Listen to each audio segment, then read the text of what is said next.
Hello students, पिछले video में हमने आपको इलेक्ट्रोस्टैटिक पोटेंशियल एनर्जी क्या होता है, कैसे स्टोर होता है और क्या उसके कॉन्सेप्ट्स हैं, ये कैसे वो एसोसिएट होता है किसी चार्ज की वजह से या किसी चार्ज कॉन्फ़िगरेशन की वजह से, ये हमने डिस्कस किया था। अब जैसा कि हम आपको बताएं कि electric potential is basically a characteristics of electric field which is associated with a single charge or associated with a system of charge or charge distribution. clear?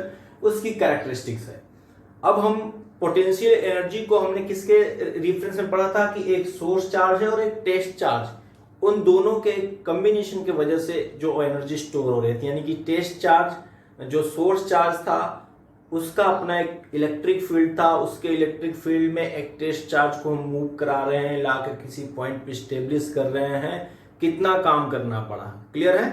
तो वहां पे हम दोनों ही चार्ज के मैग्नीट्यूड को कंसीडर कर रहे हैं, सोर्स चार्ज को और टेस्ट चार्ज को। अगर टेस्ट चार्ज के मैग्नीट्यूड से इंडिपेंडेंट जाके डिफाइन करना है हमें, यानी किसी पॉइंट पे किसी सोर्स चार्ज के मैग्नीट्यूड को जानना है without considering the magnitude of that test charge, यानी उस टेस्ट चार्ज के मैग्नीट्यूड से इंडिपेंडेंट होना है, तो उसे कैसे डिफाइन करते हैं? तो वहां पे हम जो टर्म डिफाइन करते हैं उसे कहते हैं इलेक्ट्रिक पोटेंशियल, है ना।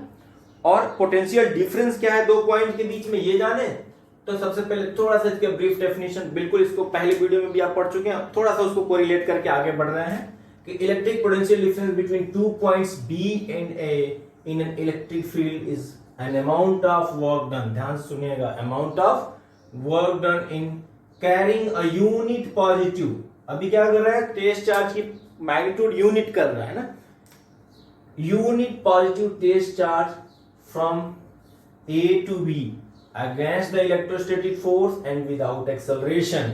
यानी एक पॉइंट A है और एक पॉइंट B है, पॉइंट A से B तक किसी यूनिट टेस्ट चार्ज को मूव कराया, यूनिट पॉजिटिव टेस्ट चार्ज को मूव करा किसी भी पाथ से, work done is independent of path, किसी भी पाथ से मूव कराएंगे वर्क डन की वैल्यू वही रहेगी, क्योंकि कंजर्वेटिव फोर्स है, इलेक्ट्रोस्टैटिक पहले भी डिस्कस कर चुके हैं। तो कितना वर्क डन हुआ?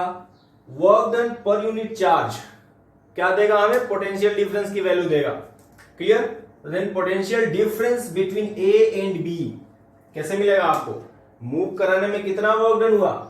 WAB is the amount of work done in moving from A to B, and what is the amount of charge that is moved? Q naught is the amount of charge.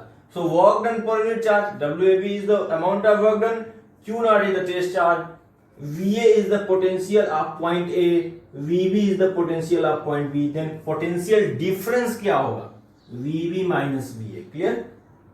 B का potential minus A का potential is equal to work done पर unit charge. ये main definition याद ध्यान देना, work done पर unit charge. अब ये वर्क डन क्या था? तो potential energy of B minus potential energy of A, अगर आपको याद हो तो पिछला वीडियो में B पे कितना वर्क पोटेंशियल एनर्जी है, A पे कितना पोटेंशियल एनर्जी है, उसका डिफरेंस ही वर्क डन होता है। तो potential energy upon Q not, तो पोटेंशियल एनर्जी को हमने अगर जो टेस्ट चार्ज मूव कराया उसके क्वांटिटी से मैग्नीट्यूड से डिवाइड करते हैं तो हमें पोटेंशियल की वैल्यू मिलती है, और ये डेल्टा बी से भी इंडिकेट करते हैं इसको हम पोटेंशियल डिफरेंस को। So potential difference from between A and B is equal to work done पर unit charge, SI unit work done का जूल और चार्ज का कूलम, जूल पर कूलम क्या होता है? वोल्ट होता है। ठीक है? क्यू नॉट अगर 1 है, यूनिट पॉजिटिव चार्ज, तो ऐसे सिचुएशन में potential difference is equal to WAB। Directly आप लिख सकते हैं कि potential difference equal to work in between this two points. अब पोटेंशियल आपको डिफाइन, ये तो पोटेंशियल डिफरेंस हो गया दो पॉइंट्स के बीच में। ठीक है? पोटेंशियल को डिफाइन करें किसी पॉइंट पे, तो पोटेंशियल डिफरेंस तो देखिए एक पॉइंट से दूसरे पॉइंट तक चार्ज को मूव कराने में। अब इलेक्ट्रोस्टैटिक पोटेंशियल की बात करें at a single point, at a given point inside the electric field, तो क्या डिफाइन करते हैं? Same definition, work done.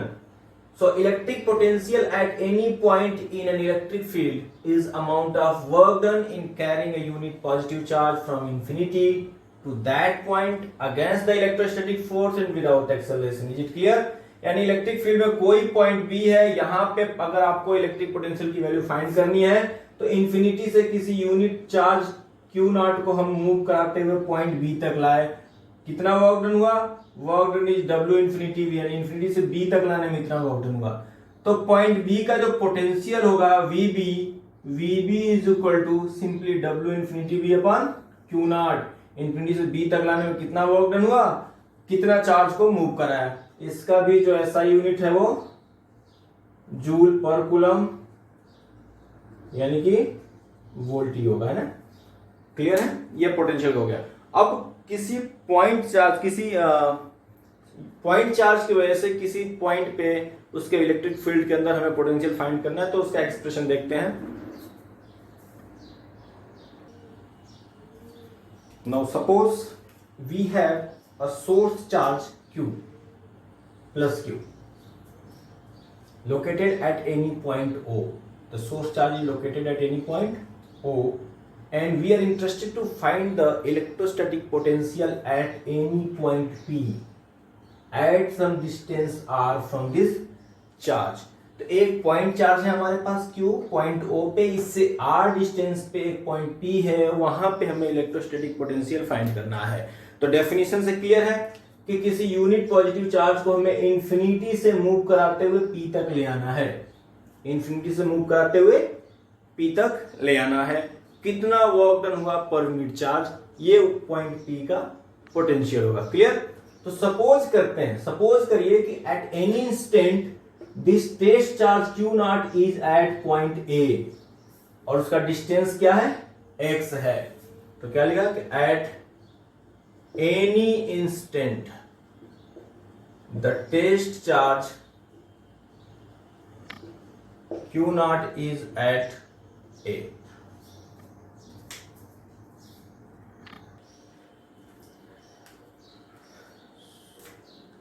So at any instant the test charge Q not is at A पे देख सकते हैं टेस्ट चार्ज Q नॉट है कितने डिस्टेंस पे, x पे, at some distance x from O से अगर x डिस्टेंस पे तो उस पे फोर्स कितना लग रहा है। Now electrostatic force of repulsion experienced by Q not कितना रिपल्सन का फोर्स एक्सपीरियंस करेगा। So F is equal to 1/4 pi epsilon not Q not upon x square, coulomb's law से। ठीक है, कूलम्ब्स फोर्स उनके बीच एक्ट कर रहा है, कूलम्ब्स लॉ से एक्सप्रेशन में मिल गया कि रिपल्सन का फोर्स कितना एक्ट कर रहा है। क्लियर। अब हम जो एक्सटर्नल फोर्स अप्लाई करेंगे उस रिपल्सन के अगेंस्ट में, वो क्या होगा, that should be equal in opposite, यानी applied force is equal to minus electrostatic force of repulsion. Clear, magnitude same, direction opposite. Now external force required to carry Q not is Fa is equal to minus of Fe, यानी इस expression के साथ negative sign आया तो minus 1/4 pi epsilon not Q not upon x square, ये आपका applied force की requirement है। अब under the action of this applied force suppose किया हमने टेस्ट चार्ज को A से B तक through a very small distance dx हमने मूव कराया। कहां से कहां तक, A से B तक dx डिस्टेंस मूव कराया। So small amount of work done in carrying the charge Q naught from A to B through dx, dw is equal to क्या होगा, force into displacement। clear, so applied force into displacement, small amount of work done। now dw is equal to applied force minus 1/4 pi epsilon naught Q naught upon x square dx। is it clear? total amount of work done in moving from infinity to P, अब कह रहा कि infinity से P तक लाने में total work done क्या हुआ, ये तो A से B तक लाने में हुआ ना, अभी इंफिनिटी से P तक, तो क्या करेंगे, इंटीग्रेट करेंगे with proper limits. So work done in moving from infinity to P, ये expression is equal to minus sign यहां पे पहले से है, integration from infinity to R 1/4 pi epsilon not Q not upon x square dx। अब क्या लिखेंगे, Q not, देखो Q not upon 4 pi epsilon not तो कॉमन ले लिए, कांस्टेंट टर्म है, इंटीग्रेशन में कौन है 1/x square dx from infinity to R। अब 1/x स्क्वायर को क्या लिख सकते हैं, x पावर -2, तो एक्सप्रेशन को आगे बढ़ाया, is equal to minus Q not upon 4 pi epsilon not integration from infinity to R x power -2 dx। x power -2 dx का इंटीग्रेशन क्या हो जाएगा, W infinity P is equal to minus Q not upon 4 pi epsilon not integration होगा उसका x power -2 + 1 upon -2 + 1 from infinity to r x power n + 1 upon n + 1। Finally ये term क्या होगा, नीचे -1 बचेगा, -1 से ये माइनस क्या होगा, पॉजिटिव, तो लिख सकते हैं कि w infinity p = q not upon 4 pi epsilon not, और यहाँ x पावर -1 बचेगा ना, x पावर -1 को आप 1/x लिख सकते हैं, और यहाँ जो -1 था उसको आगे मल्टीप्लाई कर लिया, और ये इंफिनिटी टू r, ये टर्म आप देख सकते हैं। अब क्या करना है, हमें लिमिट्स की वैल्यू सब्स्टिट्यूट करें, तो लिमिट्स की वैल्यू सब्स्टिट्यूट करते हैं तो हमें मिलता है कि w infinity to p = q not upon 4 pi epsilon naught 1/अपर लिमिट r माइनस 1/लोअर लिमिट इंफिनिटी। 1/इंफिनिटी क्या होता है, 0 होता है, क्लियर है आपको। So w infinity p = q not upon 4 pi epsilon naught into 1/r, ये एक्सप्रेशन आपको मिला। अब देखें कि अगर ये टेस्ट चार्ज q नॉट, ये जो q नॉट है, इसको यहां पे डिवाइड करें w infinity p upon q not, तो हमारे पास एक्सप्रेशन क्या मिला, 1/4 पाई एप्सिलॉन नॉट q/r, और यही तो है potential at point p। Definition से work done in moving charge from infinity to p per unit test charge, तो ये क्या हो गया, पोटेंशियल हो गया। So potential at point p Vp = w infinity p upon q naught सीधा सीधा एक्सप्रेशन है 1/4 पाई एप्सिलॉन नॉट q/r। आपके पास एक बहुत ही आसान सा एक्सप्रेशन मिला कि किसी भी चार्ज के वजह से r डिस्टेंस पे पोटेंशियल की वैल्यू क्या होगी। So potential = 1/4 pi epsilon not q/r, ये जनरल फार्मूला हो गया। इसका मतलब क्या होगा कि potential is inversely proportional to r, जिस r स्क्वायर नहीं, r फोर्स और फील्ड r स्क्वायर के इनवर्सली प्रोपोर्शनल होते हैं, लेकिन पोटेंशियल r के इनवर्सली प्रोपोर्शनल होता है।